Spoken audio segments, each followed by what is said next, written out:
207페이지 1번부터 42강 수업을 시작하겠습니다. 1번 재료 소성 가공에 해당하지 않는 제조 공법은 이거 참 많이 했습니다. 그래서 여기에서는 표면 처리라 하는 것만 말씀드리고 넘어가겠습니다. 소성 가공이 아닌 것은 주조하고 표면 처리는 본래 모양을 그대로 유지하므로 소성 가공이 아닙니다. 3번 면시 밑반 격자는 FCC지요. Face Centered Cubic Lattice입니다. 이 기호는 FCC고 채시 밑반 격자의 기호는 Body Centered Cubic Lattice가 BCC고요. 조밀 육방 격자는 HCP 혹은 CPH입니다. 헥사고널 크로스펙트 이렇게 됩니다. 레티스 이렇게 되니까 HCP 혹은 CPH가 되겠습니다. 5번 상온에서 순철은 요 세 가지라고 몇 번 제가 강조했습니다. 순철은 알파철 또는 페라이트라고 한다고. 이 조직의 결정에 해당하는 것은 채시 밑방 격자가 되겠습니다. BCC. 방사선 투과 시험할 때 방사선으로 해를 입지 않게 시험실 주변의 방사선량 수시로 측정해 줘야 됩니다. 그 계기가 뭐냐면 서베이 미터입니다. 서베이는 탐지하다 뭐 이런 거입니다. 그래서 서베이 미터입니다. 개족의 투과도계는 뭐냐? 개족의 투과도계는 투과 사진 상지를 비교할 수 있는 표준 시편입니다. 쉽게 말하면은 이게 이제 어떤 용접편에다가 이제 필름을 놓고 이제 사진을 찍잖아요. 방사선으로 찍는데 내가 이걸 잘 찍었는지 안 찍었는지 모르잖아요. 그죠? 그럴 때는 그 시험편에다 보통 투과도계를 많이 놓는데 개조계도 놓습니다. 놓고 사진을 찍었는데 만일 개조계하고 투과도계 그 모양이 필름에 나타났는데 결함이 없다면 그건 사진을 잘 찍은 거예요. 근데 개조계 투과도계도 안 나타났다면 이게 이제 사진을 잘못 찍은 거예요. 그래서 결함이 있는지 없는지 모릅니다. 그래서 이 개조계와 투과도계는 투과 사진 상지를 비교할 수 있는 표준 시편이다. 표준 시편이라고 보면 되겠습니다. 자, 208페이지요. 7번입니다. 탄소강의 표준 조직에 대하여 설명한 것입니다. 잘못된 것은 표준 조직에 대해서도 몇 번 이야기했습니다. 탄소강 표준 조직은 강종에 따라 A3, 아공습강은 A3입니다. 과공습강은 ACM입니다. 이거 꼭 알아둬야 됩니다. 아공습강일 때는 A3, 과공습강일 때는 ACM입니다. 이 점 이상 보통 한 30도에서 50도씨 정도로 높은 온도로 강을 가열하여 그 조직을 이 오스테나이트 감마철 단일상으로 합니다. 그리고 대기 중에서 천천히 공냉했을 때 나타나는 조직들은 모두가 표준 조직입니다. 탄소강의 조직 비율은 탄소량에 의해 달라집니다. 그렇죠? 아공석강이라면 탄소 0.025에서 0.8이고 과공석강은 탄소 0.8에서 2% 이렇게 탄소량에 의해서 조직 비율이 달라집니다. 탄소강은 표준 조직에 이어 탄소양을 추정할 수는 없습니다. 탄소 표준 조직에 의해 탄소량을 추정할 수 없다 했는데 요건 아닙니다. 자, 표준 조직에 의해 탄소량을 추정할 수 있습니다. 표준 조직에 의해서. 자, 가령 예를 들어가지고 그러면은 순철도 표준 조직이에요. 그럼 순철에는 탄소량이 어느 정도 되냐면은 0.025% 이하 함유되어 있다는 걸 알 수 있겠죠. 그럼 아공습강은 어떻게 되느냐면 0.025에서 0.8%까지라는 게 탄소량을 추정할 수 있습니다. 그 다음 펄라이트는 탄소 0.8%입니다. 이렇게 추정할 수 있겠죠. 표준 조직의 탄소량을 추정할 수 있습니다. 라 탄소광 표준 조직은 대체적으로 펄라이트, 오스테나이트, 페라이트 이게 대표적입니다. 가령 예를 들어 그 밑에 마르텐자이트, 트루스타이트, 소르바이트, 베이나이트 이거는 열처리 조직입니다. 이 네 가지는 열처리 조직이기 때문에 이 열처리 조직은 표준 조직이 아니다라는 걸 꼭 좀 알아주셔야 합니다. 9번 보통 가공 재료를 고온으로 가열할 때 발생하지 않는 현상은 고온으로 발생할 때 내부 응력 제거, 연화, 재결정, 결정입자 성장 이렇게 됩니다. 근데 경화가 되는 건 아닙니다.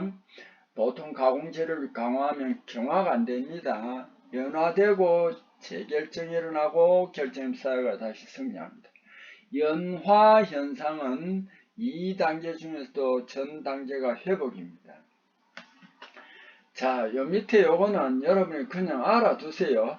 압축 시험에서 탄성 측정을 위한 장주라는 건 롱 컬럼널 해가지고 긴 재료, 장주형 시험편의 높이는 실험의 몇 배 정도가 좋냐면 한 10배 정도가 좋다. 요거는 지금 여기서 뭐 이거 원리 그런 것보다도 요 10배라는 것을 알아주세요.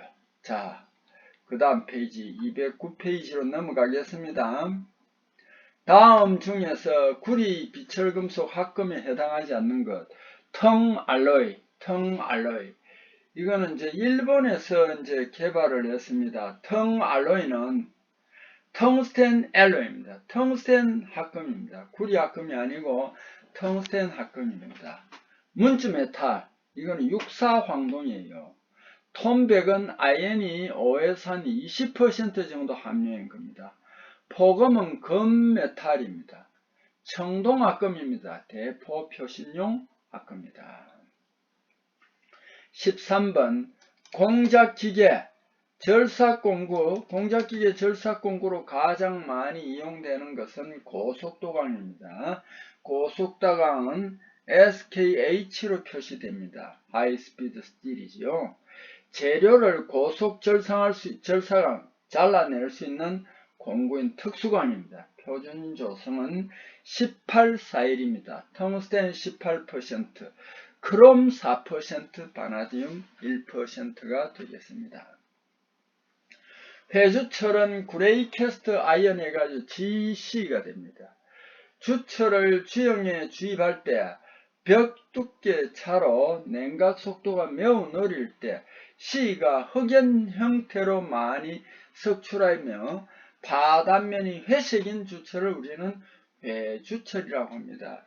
GC로 표시합니다. 황은 적열 매짐, 매짐은 우리말이라고 그랬죠.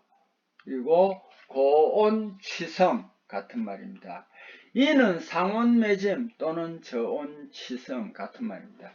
우리가 이제까지 지금 결정격자를 면심입방격자, 채심입방격자, 조밀육방격자를 주로 많이 언급을 했는데 이제 정방격자입니다.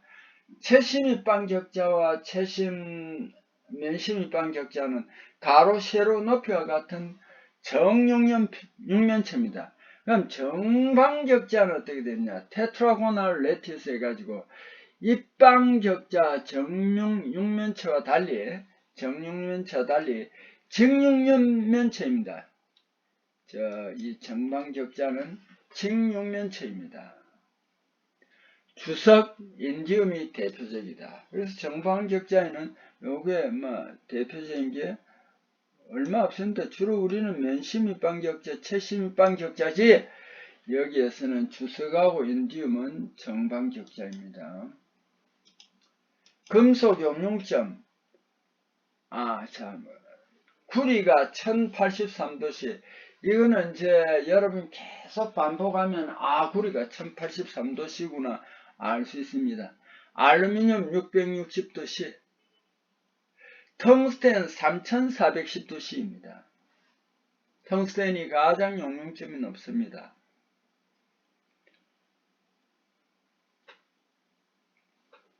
텅스텐은 금속 중 용융점이 가장 높고요. 순철 용융온도는 1539도씨입니다. 제가 수시로 말씀을 드렸는데 순철 용융온도가 이 책에서는 1539도라고 했지만은 어떤 책에서는 1538도도 많아요. 37도도 많고 플러스 마이너스 적당한 오차는 틀린 게 아닙니다. 자, 저망간 듀콜강이 있습니다. 망간을 적게 넣은 합금강 이름이 듀콜강이고요. 망간을 많이 넣은 고망간 주조용 강을 우리 헤드필드 강이라고 합니다. 근데 저망간 듀콜강, 고망간 주조용 헤드필드 강은 이게 단단하기 때문에 매짐이 일어날 수 있습니다. 그래서 매짐 방지를 위해 수인열처리, 물에서 담금질하면 질긴 성질이 안 나타나요. 단단한 성질이 나타나는데 이 망간강은 말이죠. 물에다가 냉각시키면은 오히려 질긴 성질, 인성을 넣는 것이 뜨임입니다. 그래서 인성이 얻어집니다. 그래서 이걸 우리는 뭐라고 하냐면은 수인열처리라고 합니다. 수인열처리.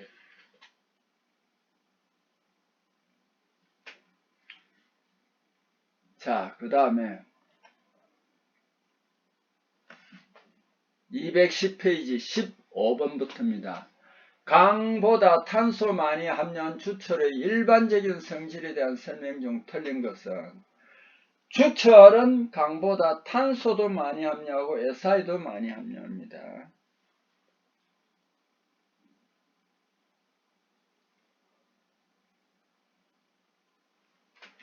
자, 주철의 압축 강도는 인장 강도의 3 내지 4배 정도 됩니다. 맞습니다. 주철은 압축 강도가 굉장히 강합니다. 인장 강도보다. 인장 강도는 강이 높습니다. 경도는 탄소 플러스 규소, 주철을 지배하는 요소가 탄소 플러스 규소입니다. 이 탄소 규소의 함유량이 많을수록 높아집니다.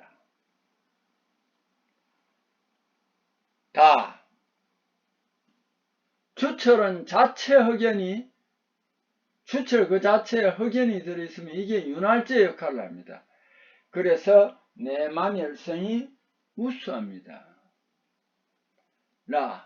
고탄소, 고규소의 크고 거친 흑연편을 함유하는 주철은 충격값이 작습니다. 그렇습니다.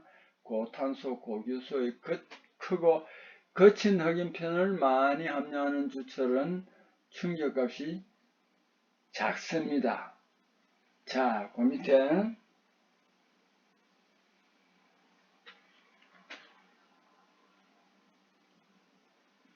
주철에서 경도는 CSI 함량 많을수록 작아집니다. PSM, 근데 여기에 다르게 PSMN 많으면은 증가합니다. 자, 요거 두루 알아둬야 되겠습니다. CSI 함량 많을수록 작아집니다. 누가? P하고 황하고 망간입니다.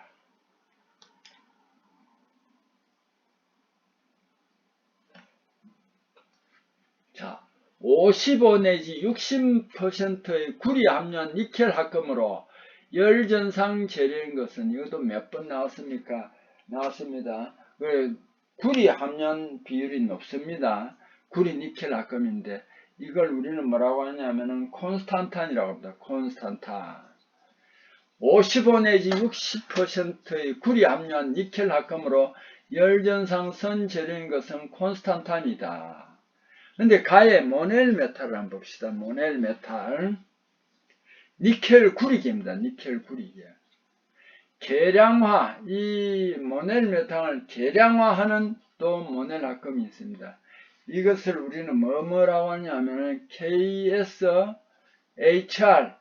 요렇게 분류합니다. KS와 KS 여기에 HR이 있습니다. HR. 자, 요런 것들이 있습니다. K 모넬, S 모넬, H 모넬, R 모넬이 있습니다. 강도, 가공성, 용접성이 우수하고 내석성이 뛰어난 우수한 재료입니다. 근데 여기에 니켈 가격이 비싼 단점이 있습니다. 니켈만 비싼 게 아니라 구리도 비싼 합금입니다. 그렇죠? 구리도 비싼 합금입니다. 그래서 모넬 메탈이 이제 개량화를 많이 거쳤습니다. 콘스탄탄은 저항 재료입니다. 구리 54%, 니켈 45%, 망간 1%의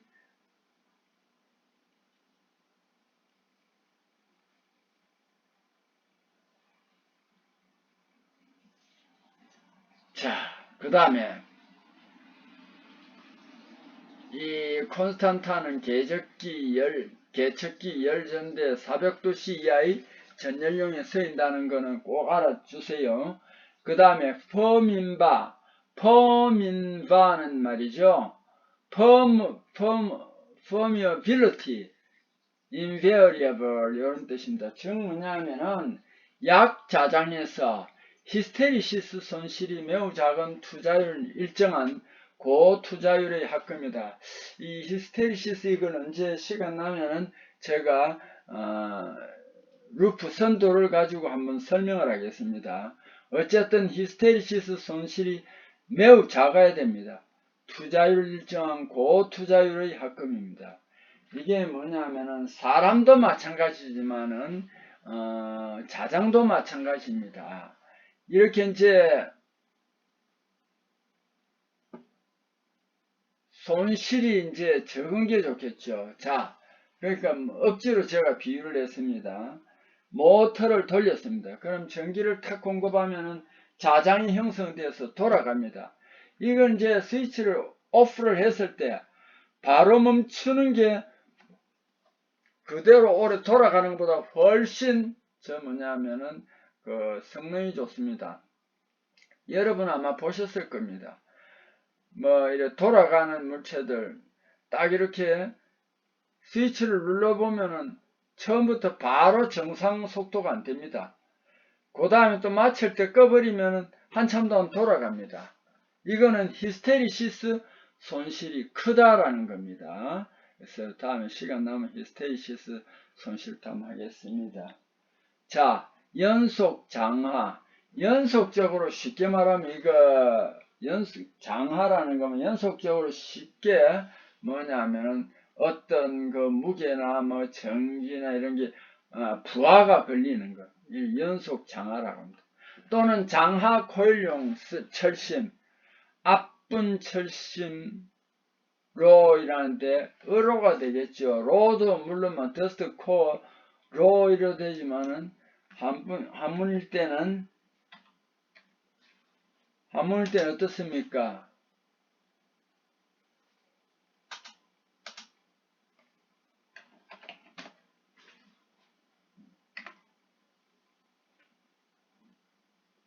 여러분들이 접근하기가 굉장히 어렵겠죠. 그래서 이런 것들 이 책에서는 저자분들이 그래서 한문을 가끔씩 적어 두었어요. 제가 한번 읽어 드리면 여러분은 중국어가 만족해야지 거기에 또 직접 이걸 한자로 쓰려고 외우려고 그렇게 하지는 마세요. 그 별로 지금 세대는 그 효과가 없습니다.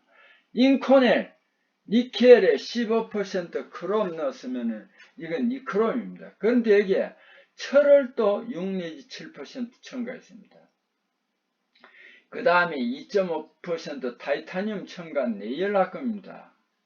내열성 좋고 900도씨 이상의 산화 기류에서도 산화 않고 황합련 대기에서도 침식되지 않습니다. 좋습니다. 그래서 이걸 많이 쓰는데 요거 좀 주의를 해줘야 되는 게 시험 칠 때 니켈, 크롬 뭐 첨가한 합금으로 다음 중 니켈 합금으로 내열성이 좋고 900도 이상의 산화 기류에서도 우수한 합금을 골라라 이랍니다. 그러면은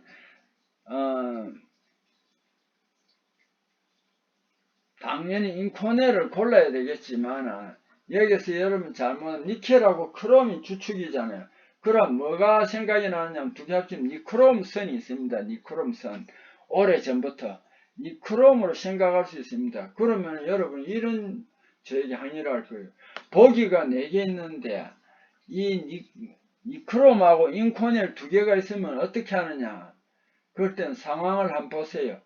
니켈의 15% 정도의 크롬 6, 7% 철을 넣고 2.5%인 타이타늄을 넣고 지금 운영이 되었는데 그 학생들이 얼마나 호응도가 높으냐 이렇게 한번 알아보셔야 됩니다. 어쨌든 인코넬 이거는 근데 이렇게 이제 보기에 니크롬을 안 해놨으면 당연히 그거는 뭐냐면은 인코넬입니다.